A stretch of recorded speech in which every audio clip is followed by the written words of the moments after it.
morning, my name is Josh from Cyclones Oz, and this is another detailed weather forecast update coming your way for Saturday the 21st of February 2026. Lots to get through today, including a major rainfall event expected across central Australia, which could fill Lake Eyre once again. We've also got plenty more rainfall to talk about across the Queensland coastline and a large signal for some heavy rainfall into the first week of March, but we're not sure what to make of that one just yet. If you're brand new to my channel, please do consider subscribing and also leave a like on the video whilst you're at it. But let's get stuck straight into the details right now with our top story, and that's going to be with the current state of the monsoon. Lots of low pressure dominating northern Australia today. In fact, it's beginning to sink down into towards central Australia. This is a tropical low here along the Queensland Northern Territory border, and this system is beginning to sink down towards Alice Springs, where deep tropical moisture has already pulled up over the last couple of days, and where a major rainfall event in the next couple of days is expected to unfold roughly in the outline of this red circle. So this includes Lake Eyre, but a lot of the catchments towards the north and the northeast of Lake Eyre as well, up to Birdsville and even as far north as Boulia and Bedourie in western Queensland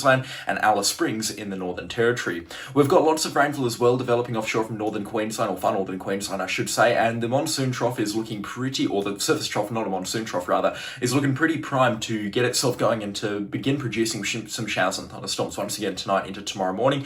And tonight into tomorrow morning is expected to be the last wet period for at least a couple of days across the north and the far north Queensland coastline. No more convergent zone activity, no more torrential rainfall, no more afternoon massive thunderstorms, at least in a much more toned back manner across far northern Queensland once tonight and into tomorrow morning clears off. So let's talk about that one right now by looking at the convective forecast modelling, which is our high resolution and hyper accurate forecast modelling that we can have a look at here. So you can see heavy rainfall still expected to develop this afternoon, this evening through the Atherton Tablelands, and because we are expecting atmospheric convergence associated with the low pressure system offshore from the North Queensland coastline, we'll have these easterly winds coming in through here clashing with these monsoonal northwesterlies that are going to be sweeping through deep in towards northern and northwestern Queensland. We are likely to see some atmospheric convergence occurring here around the Charters Towers down to about the Hughenden area, and this could present us with some very heavy rainfall later this afternoon and into tonight. In terms of where the heaviest rainfall is going to develop, it's a little bit hard to say at this point in time because it is going to be very much dependent on where that trough is, but it'd be a fair assumption to say that some location between Charters Towers to Greenvale to Hughenden and then south to about Muttaburra or Longreach could pick up some very decent rainfall accumulations tonight. Widespread falls around the 50mm mark, increasing to about 200mm under the heaviest showers and thunderstorms. Rainfall does appear to slowly ease off as we head in towards the morning hours, but still convergent zone activity is going to be possible north of Townsville through Rollingston and up towards the Ingham and the Cardwell area through the early and into the later hours of tomorrow morning before more showers and thunderstorms flare up onto the scene tomorrow afternoon and evening, but not in a convergent zone manner. So they're going to be a lot more sporadic tomorrow afternoon and evening as opposed to persistent heavy rainfall, which is what we've been seeing for the last couple of days across northern and far northern Queensland. So a little bit more rainfall still to come, and you can see as we head out towards next week as well, there's going to be a lot of shower and thunderstorm activity, but it's going to be coming out of that southeasterly flow, which means it'll be more isolated, more sporadic and less intense in nature. Still, rainfall accumulations between 50 to 100mm can be expected between Townsville up to about Cooktown, including Cairns. Isolated falls along the Caspero coast and into exposed and traditionally wetter locations may approach 150mm, but it is going to be a lot dry compared to what we've been talking about over the last couple of days. So that'll be great to see up in northern and far northern Queensland. They do need a few weeks just to, dry them out before they can handle a whole lot more rainfall. That is possible towards the end of March and into the start of April as we wind down with wet season at that point in time. Central Australia, this is really interesting. I've never seen anything like this in nearly 10 years of looking at the forecast models. These are some of the most incredible rainfall accumulation estimates that I've seen on forecast models, particularly the congruency that we've had between major forecast models. I mean, it's absolutely wild, some of the numbers that these forecast models are coming up with here. This is a look at the EC model here, which has proven time and time again to be one of the more accurate ones. 900mm here just outside of Birdsville. That is wild. Now, of course, we have to take that one with a pinch of salt. The reason why I'm showing you that is because that's a bogus forecast. We're obviously not going to see 900mm in the driest part of Australia, but we are going to be concentrating on these wider swathes where the consistency is between 200 to 300mm here into northeastern SA, southwestern Queensland and southeastern NT. This is what is much more likely to occur, and in fact in a few spots will actually happen, is between 150 to 300mm of rainfall A few spots may pick up slightly more, a few spots may pick up slightly less. Again, we are talking about rainfall that is tropical in nature, but this is, it's starting to shape up like a major widespread rainfall event. I mean, looking at the radar and the satellite imagery right now, we've got a massive expanse of cloud, and even though we've got poor radar coverage out in this part of the Northern Territory and Queensland, it'd be a fair assumption to say that we've got pretty much persistent rainfall occurring in basically everywhere of this red outline here out to about Tennant Creek. It'll all be raining through here, and this is going to sink south and then stall. What we've had over the last couple of days is extreme tropical moisture pouring. Now, as we know, northwesterlies is what brings those monsoonal winds in. Those monsoonal winds are northwesterly in nature, and that's where we get our, extreme deep tropical moisture moving through. And that's why the Northern Territory, Northern Queensland, and Northern WA is always very tropical in nature at this time of year because those northwesterlies are so persistent. Now, typically we've got a high pressure system situated, or a high pressure system belt situated across southern parts of the nation, but this high pressure system belt has sunk further south and basically disintegrated into the Southern Ocean, and it's allowed these northwesterly winds to sink a lot further south than normal. So instead of the cutoff being about here, where that white line is, it normally is a little bit further south than that, but this white line, this cutoff line, has sunk way too far south and is now well and truly in towards South Australia.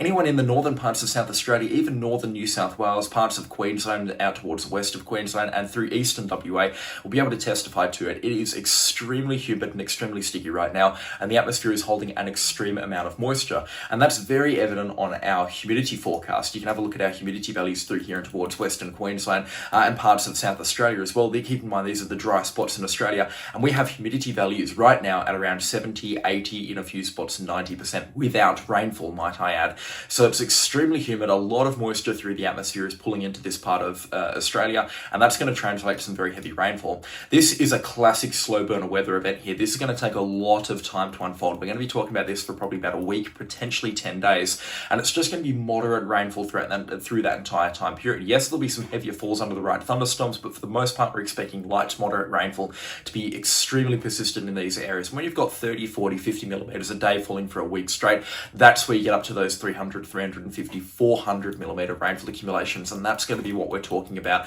out in this part of Central Australia. It's also going to be a very deep tropical low, which means it's going to be able to keep itself together and organize itself properly, not like a typical rainfall event where you've just got moisture pooling in, and that's kind of associated with a couple of areas of low pressure, but it's very disorganized in nature.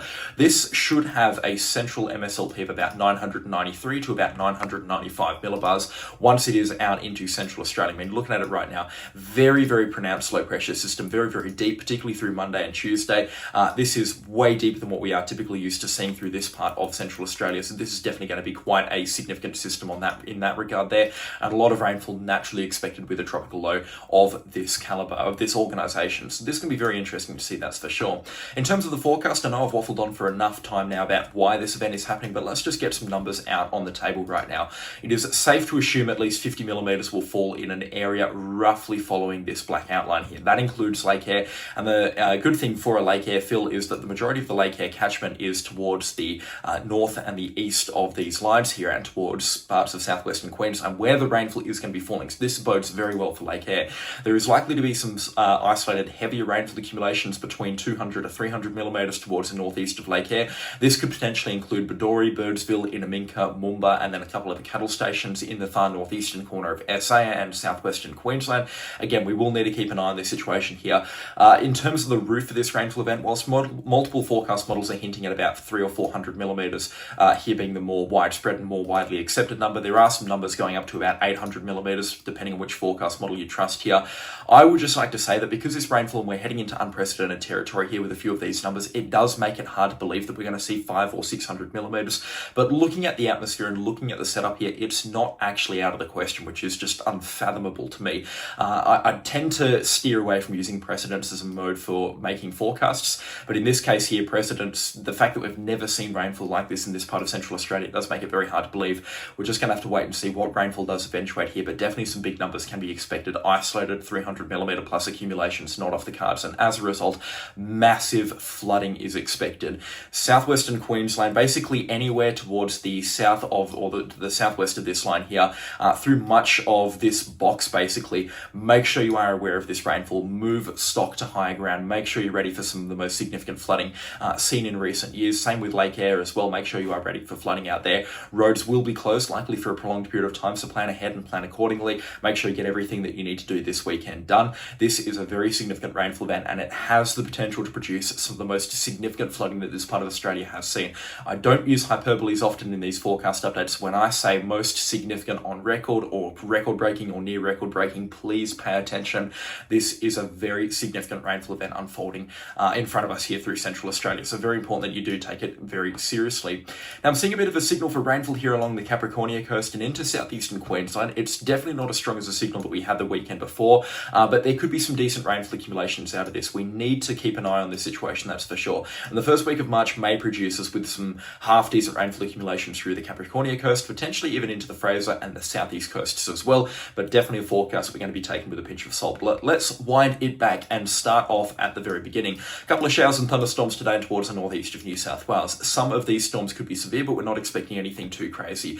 Instability is most certainly going to be there for thunderstorms today. Isolated pockets of about 1,500 to 2,000. A couple of more expansive pockets of about 1,000 Cape. That's going to be decent enough to get some thunderstorms off the ground. Wind shear is pretty poor though, so we're not expecting these thunderstorms to organise much, which is unfortunate. We're missing out on some heavy rainfall here through parts of New South Wales. Further thunderstorm activity is expected tomorrow into the Upper Hunter and towards the north of Sydney in a similar area to today. And then through Sunday night, Monday, Tuesday, Wednesday and Thursday, we see this easterly flow really begin to pick up here for the southeast coast and parts of northeastern New South Wales. And that's going to bring widespread shower activity through parts of southern and central Queensland.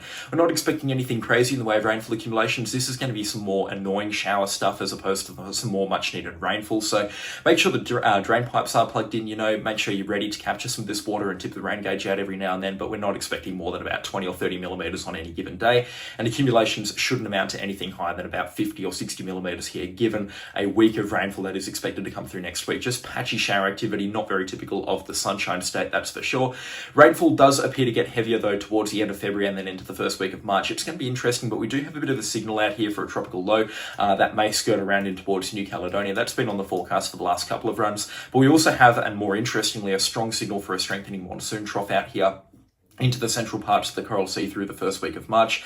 And this may present us with a tropical cyclone risk or a rainfall event risk. We really don't know at this point in time, but this is definitely going to be a weather system worth watching. And that may bring us some more significant rainfall accumulations into the first and potentially the second week of March through much of northern, central, and potentially even southeastern Queensland if the rainfall can eventuate that far south. Definitely a feature on the long-range models to watch. And you can see consistencies are now beginning to develop here, even with our longer-range projections from the east from the GFS, which very rarely match once we go out beyond the 10-day forecast. But yeah, starting to see a bit of consistency. That's going to bode well for some rainfall into the first week of March, but beyond that, it is looking quite dry for Queensland.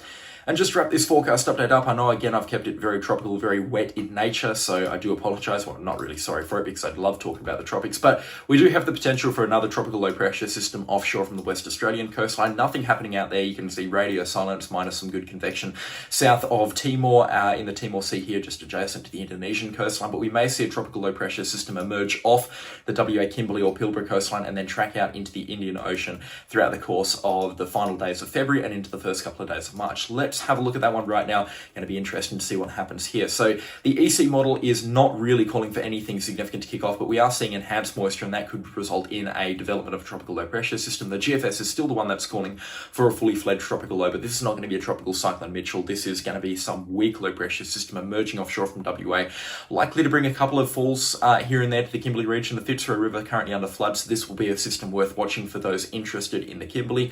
But in terms of a strong tropical cyclone at this point in time, not expecting anything significant to kick off right now. March and April, always months to watch though for the Indian Ocean. And again, with the sea temperatures that we've got out into the Indian Ocean right now, very concerning if the system can get itself rolling and then head for the WA coastline. That also goes for the Gulf of Carpentaria and the North and the Far North Queensland coastline. Any system that gets itself going through March and April adjacent to the Australian coastline is a major concern naturally because of the sea temperatures and the fact that March and April, climatologically speaking, are the Australian region's most favourable months for tropical cyclone genesis. But on that note, that is going to do it though for today's weather forecast update. I do hope you've enjoyed it, and if you have, of course, then please do consider subscribing for future updates like this. Check out my Facebook page as well. There is a link in the description. There's also going to be a link in the pinned comments. A massive thank you to all of the research support over there as well, and a massive thank you to my wonderful channel sponsors. Their names are on screen right now. Have a great Saturday, have a great weekend. And we'll be returning likely with twice daily updates next week as this major rainfall event develops across Central Australia. I'll catch you on the next storm. Goodbye.